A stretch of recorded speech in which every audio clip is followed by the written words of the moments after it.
और हमारे साथ जुड़ रहे हैं नए भारत का नया उत्तर प्रदेश इस घटना के बाद कहने वाले उत्तर प्रदेश के उप मुख्यमंत्री केशव प्रसाद मौर्य। केशव प्रसाद मौर्य जी, बहुत स्वागत है आपका टाइम्स नाउ नव भारत पर। मैं दिनेश गौतम बोल रहा हूं और ये जानना चाहता हूं मैं कि इसमें एक बात को विपक्ष की तरफ से रेखांकित किया जा रहा है कि चुनिंदा तरीके से कार्रवाई हो रही है और चुनावों को सामने देखते हुए एनकाउंटर किए जा रहे हैं। देखिए, ये सारे आरोप जो विपक्ष के द्वारा लगाए जा रहे हैं पूरी तरह से निराधार हैं। इन आरोपों में कोई दम नहीं है। जब से स्वतंत्र भारत के इतिहास में एक नहीं अनेक ऐसी मुठभेड़ हुई है, अनेक पुलिस के लोगों को भी अपना बलिदान देना पड़ा है और ऐसे अपराधियों से मुकाबला करना पड़ा है। और ऐसे तमाम अपराधी, हमारी भी सरकार इस समय अगर हम कहें तो 6 साल से अधिक की अवधि बीती है मुख्यमंत्री योगी आदित्यनाथ जी की अगुवाई में, लेकिन इस दौरान भी इस प्रकार का आरोप लगाने वालों को जब तथ्य ध्यान में नहीं रखेंगे तो इस प्रकार के आरोप लगाएंगे। और यह शुद्ध रूप से तुष्टीकरण की राजनीति है और फोर्स का मनोबल गिराने की कोशिश है, लेकिन अपराधियों का मनोबल बढ़ाने की कोशिश है। उत्तर प्रदेश जो सुशासन और विकास के रास्ते पर चल रहा है उससे ध्यान बंटवाने की कोशिश है। यह पूरी तरह से इस प्रकार के आरोप मतलब एकदम जैसे कि कोई गैर जिम्मेदाराना आरोप लगा रहा हो, मैं वैसा ही मानता हूं जी। ये भी कहा जा रहा है कि स्वजातीय लोगों में उनको अपराधी नजर नहीं आ रहे हैं और ये देखकर कि किस मजहब से ताल्लुक है कार्रवाइयां की जा रही हैं। नहीं, ऐसा ये जो आरोप है, इस आरोप में आप भी इतने वरिष्ठ पत्रकार, इतने बड़े चैनल को आप चलाने का काम कर रहे हो, ऐसे आरोप में कोई सच्चाई नहीं है। इस प्रकार के आरोप लगाने वाले यह समझते हैं कि जो इतनी बड़ी घटनाओं को अंजाम दे और पुलिस उनको पकड़ने के लिए जाए और पुलिस के ऊपर गोली चलावे तो पुलिस उसका जवाब ना दे। ऐसा नहीं हो सकता है। अगर ये घटना हुई है और इतने खूंखार अपराधियों को जो 40 वर्ष से लगभग समय बीत रहा है जिनका अपराध जगत में, वह कितने गवाहों को मार देने का काम किए हैं, मरवा देने का काम किए हैं। आज उनके खिलाफ कार्रवाई शुरू हुई है जिसमें कोर्ट के सामने भी कटघरे में वो अपराधी खड़े हैं। वह कोई भी हो, वो कोई अतीक अहमद और अशरफ और अंसारी ही नहीं है। अनेक ऐसे अपराधी हैं जो आज लगातार सरकार के प्रयास के कारण, पैरवी के कारण सजा भुगत रहे हैं और आगे जो भी अपराध करेगा उनको सजा भुगतना पड़ेगा जी। जन सामान्य के बीच में ज्यादातर यही बात हो रही है और वो इंसाफ का एहसास कर रहे हैं। यहां तक कि उमेश पाल के परिवार वाले या जो शहीद हो गए गनर्स, उनके परिवार वाले सब ये कह रहे हैं कि इंसाफ हुआ है और आगे भी मुख्यमंत्री जी से बहुत उम्मीदें हैं। जन सामान्य में तो ये एहसास है, लेकिन दूसरी तरफ ये कहा जा रहा है कि क्या मैं स्पष्ट कहता हूं कि ये तुष्टीकरण की राजनीति तो कर रहे हैं, लेकिन उमेश पाल या जो 2 गनर, वह पिछड़े वर्ग से आने वाले, वह सामान्य वर्ग से आने वाले, अगर उनका बलिदान हो गया है तो जरा उसकी भी चर्चा कर लेते, उनके बच्चों के दर्द को भी देख लेते, उनकी मां, उनकी पत्नी का बिलखता हुआ चेहरा ध्यान में कर लेते। लेकिन इनका ध्यान सदैव अपराधियों की तरफ रहता है, माफियाओं की तरफ रहता है, दंगाइयों की तरफ रहता है।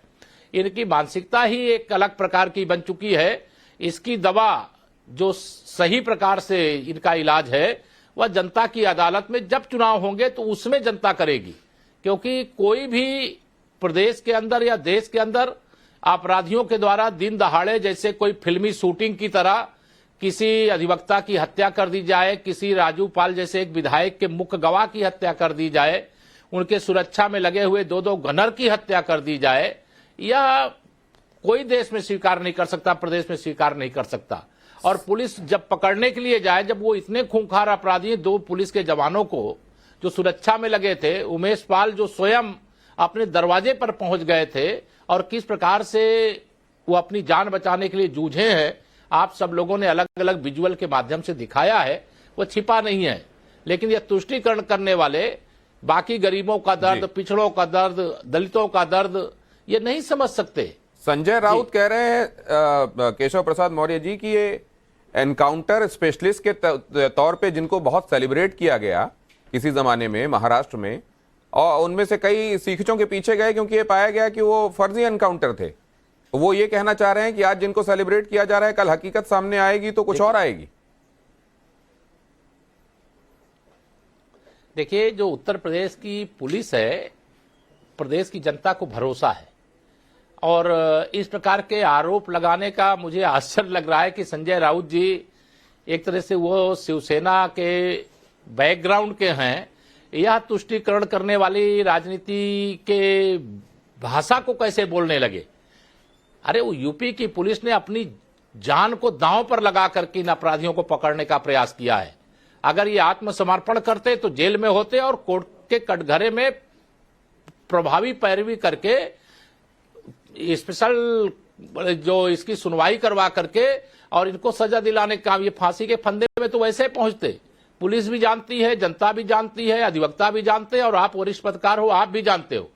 जिनके खिलाफ ठोस पैरवी हो जाएगी वह कोर्ट से भी सजा पाएंगे। फांसी के फंदे पर भी देश में लटकाया जाता है, केवल आजीवन कारावास नहीं होता है। तो इस प्रकार की बातों का कोई औचित्य नहीं है। अगर पुलिस के ऊपर गोली चल रही तो पुलिस को बचाव में गोली चलाने का अधिकार है, इसलिए उनको शस्त्र दिए जाते हैं। लेकिन अगर ऐसा करना हो तो आज एक भी अपराधी किसी जेल में बंद ही नहीं होता।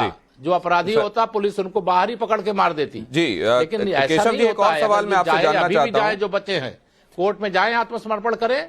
जी, एक और सवाल का जवाब मैं आपसे जानना चाहता हूं कि 100 से ज्यादा अधिकारी कर्मचारी चिन्हित किए गए हैं जिनकी इंटीग्रिटी सवालों के और संदेह के घेरे में है, और अतीक के मामले में वो कहीं ना कहीं मुलव्विस पाए गए हैं। ऐसे लोगों के बारे में क्या सोच रही है सरकार, और क्या ये इतने ही हैं या अभी आइडेंटिफाई करने का सिलसिला शुरू ही हुआ है? देखिए, जब जांच हो रही है पूरी ईमानदारी के साथ, तो उस जांच में से जो भी तथ्य निकल के आएंगे, जो भी लोग निकल करके आएंगे जो इस प्रकार के अपराधियों को संरक्षण देने का काम करते रहे हैं, उन सबका पता लगाना, उनके खिलाफ कार्रवाई करना। जो जांच चल रही है वो जांच होने दीजिए और आगे देखिए उस पर क्या कार्रवाई होती है। सरकार की मंशा बहुत साफ है। हम किसी भी कीमत पर उत्तर प्रदेश में अब अपराध नहीं होने देना चाहते। उत्तर प्रदेश में भूमाफियाओं को नहीं बढ़ने देना चाहते, दंगे नहीं होने देना चाहते, माफियागिरी नहीं बढ़ाने देना चाहते। यहाँ सब समाप्त करके विकास के रास्ते पर प्रदेश को ले जाना चाहते हैं। बहुत धन्यवाद केशव प्रसाद मौर्य जी। बाधा होगी उसको हटाएंगे, और आपका धन्यवाद है। बहुत धन्यवाद, आपने वक्त निकाला हमारे साथ, अपने मसरूफ वक्त में से वक्त निकालकर आपने चर्चा की। बहुत बहुत शुक्रिया। केशव प्रसाद मौर्य, डेप्यूटी सीएम उत्तर प्रदेश, वो ये कह रहे हैं कि जो लोग एनकाउंटर पर सवाल खड़े कर रहे हैं वो फोर्स का मनोबल गिराने का काम कर रहे हैं। वो पुलिस वाले जिन्होंने जान हथेली पर लेकर ऐसे दुर्दांत अपराधियों को उनके हश्र तक, अंजाम तक पहुंचाने का काम किया, जिन्होंने उनकी गोलियों के सामने जाकर उनको पहले समर्पण करने के लिए कहा और फिर रिटेलिएटरी फायर में वो लोग आखिरकार मारे गए हैं। ये ख्याल किए बगैर कि मनोबल बढ़ाया जाना चाहिए, ऐसे बयान दिए जा रहे हैं जो काउंटर प्रोडक्टिव हैं। यहाँ